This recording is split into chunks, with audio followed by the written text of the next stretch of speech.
que nekk ci dëkk ba nga xam ne dañuy jàpp ni que c'est un phare dañ jàppoon plutôt ni que c'est un phare de la démocratie en Afrique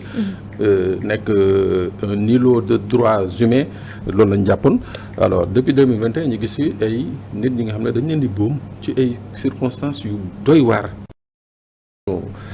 moo xam public et consort di leen ci rey ay rey yu doy waar ñi ciy tuumal ay nit di ci gis ay vidéo yi nga xam ne mais ki nukul ba amul sax sikki sàkk ci yooyu ñu gis ci ni que amul ci benn yoon bu enquête jibee ndem le ministre de l'armée Sidiki Kaba taxaw na fii jàkkaarloo sénégalais yi ne ñoom am nañu seen mémorandum te ñu ngi préparer enquête boobu ak léegi mu ngi yàgg mais li ci gën a important li gën a am solo ci réew buy dox normalement mooy que yéen meen bu amee que le procureur de la république daal di jóg ne kat lii faw ñu def ci ay enquête xam lan moo leen boobu dans la mesure où que ñooñu duñu ay bëy duñu ay xar ay nit nañ jóge ci ay kër donc boobu ak léegi ñu gis ni que y avait un silence même politique yi dañuy amoon sax ñu ci bëri dañu amoon un peu de kersa di wax ci affaire bi tey bu ñu gisee Alioune Tine à qui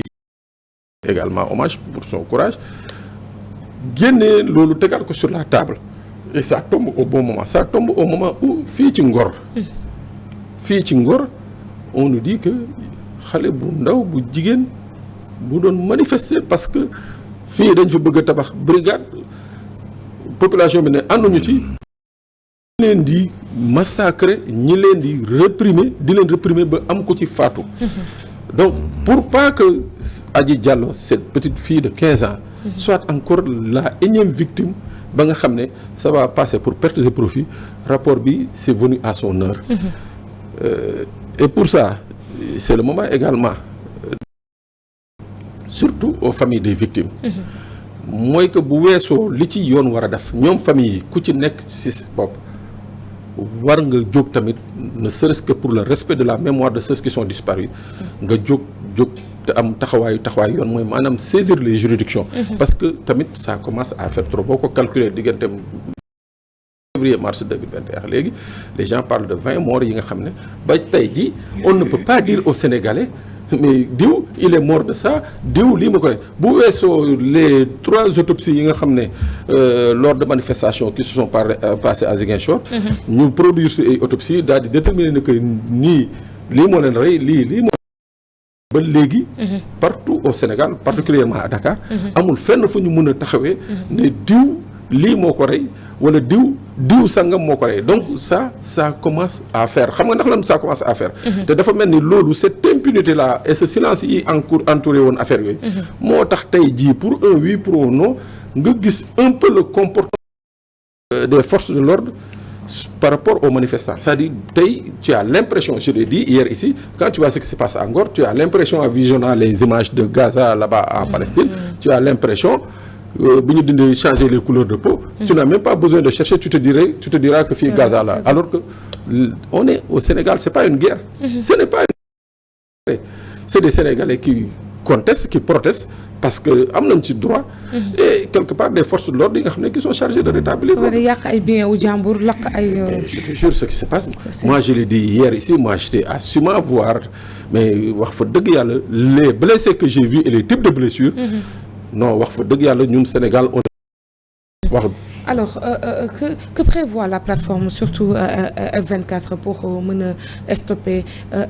ce recul démocratique bi nga xam ne tey ki la di Alioune Tine Africa Jom Center ne du ku ndaw ci réew mi quand même bind ko d'accord xam nga man damay revenir ñëw juste rek balaa may ñëw ci question boobu di masaw encore une fois pay xëy na foofu la ñu waroon tàmbali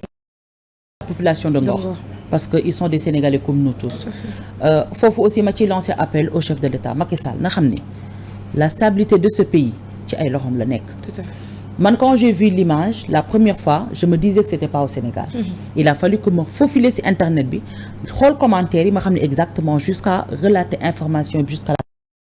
On est vraiment désolé te c'est une situation déplorable boo xamante ni ñun jeunesse du F24 yi nga xamante ni ci ay partis politiques la ñu nekk am suñu ay convictions am lu suñu ay ambitions loolu il faut que ça cesse. am na yoo xamante ni comme vous l'avez dit Sénégal mérito wu ko tey dañu toll ci phase boo xamante ni li ma naan ku yeewoon sunu ay maam ne leen Sénégal lii moo fi xew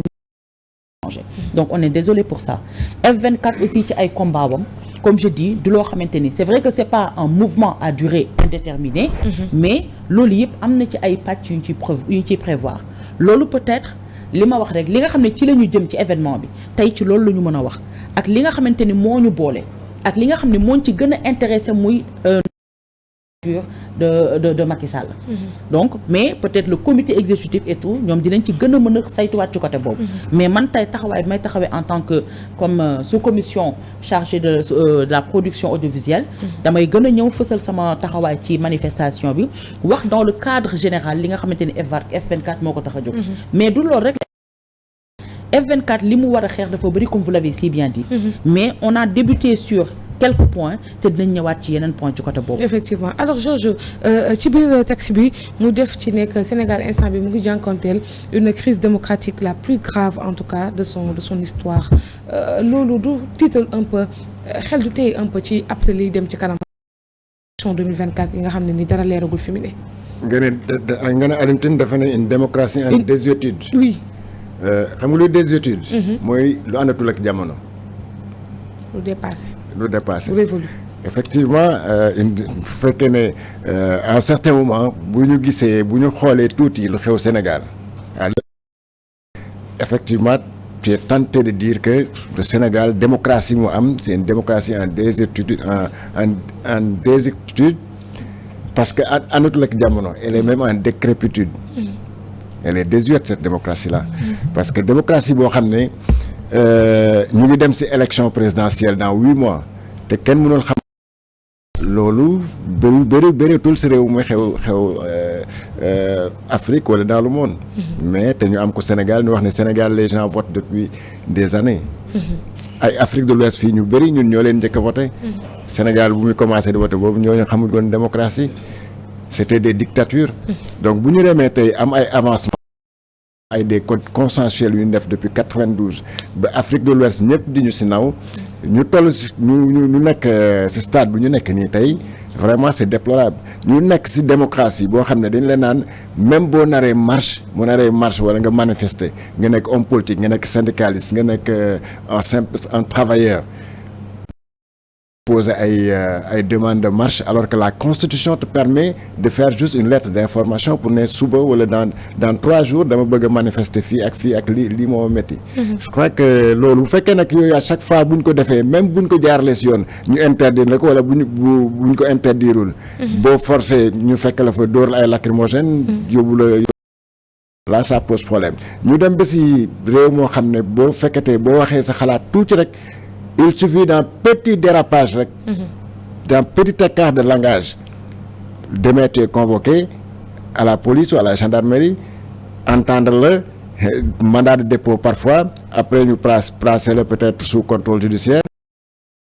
démocratie bi ça prend un sacré coup bu fekkee ne on se veut une démocratie moderne maanaam bu ànd ak jamono bu nekkatul en désuétude comme ni ko Alioune Tine di waxee. faaw ñuy poser des actes ñu nga xam ne ñoo ñu jiite di poser actes yoo xam ne c'est des actes conformes à ce qui se passe ailleurs. si démocratie xam ne ñun dañ leen a naw. wala ñoom la ñu yaakaar ne si ñoom la ñuy copier. en France da nga fay gis ay manifestations. ay violents d'ailleurs. ñii di leen mais président de la République en France doon ko fi ay nen toj nañ ay nen si boppam. dóor mbéj nañ ko fi mais est-ce que dégg nga fa ay mort te pourtant ñooñu c'est les gilets jaunes lan lañ fi deful. les réformes des retraites lañ nga fa déggul mois yi passé. des manifestations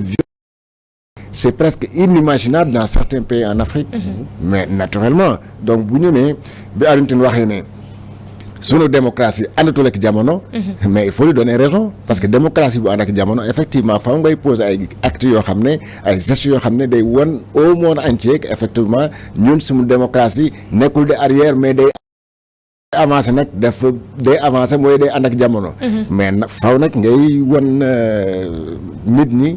que ñun d'accord nañu nous on serait très content que bi nga gis nga ne marche ñu ne Sénégal léegi day. ku mu neex nga dem place l'Obélisque fanaan fa bu la neexee da ngay marche wala fu mu la mën a neex nga ne dama organiser marche mais quand dans un pays le chef de l'État dit que waaw naka def parce que marche sax moom dafa baax ci santé. mais waxuñu ko loolu. wala du ma gis lu xonk. waxuñu ko ñun xam na ni marche baax na ci santé. am na ñoo xam ne sax dañuy daw. mais nag marche yooyu na koy autoriser rek. effectivement muy ànd ak jamono muy xewee marche yi di xewee comme partout ailleurs. mais bu fekkee nag Sénégal dafa toll boo xam ne foofu tollu woon temps yële bu ñuy manifester bu manifestation amee rek nga déggee ay mort là ça pose problème. gis nga moo tax kam bu may déggee nit naan ku manifester rek buñ la faree yaa perte. mais manifestation kenn waru fi dóor nit bañ di ko rey sax. à plus forte raison nga naan ko fa dee yaa perte. tout à fait. La logique voudrait et la démocratie voudrait que manifestation loo xam ne une manifestation pacifique d'ailleurs noonu la ko certains di wooye mais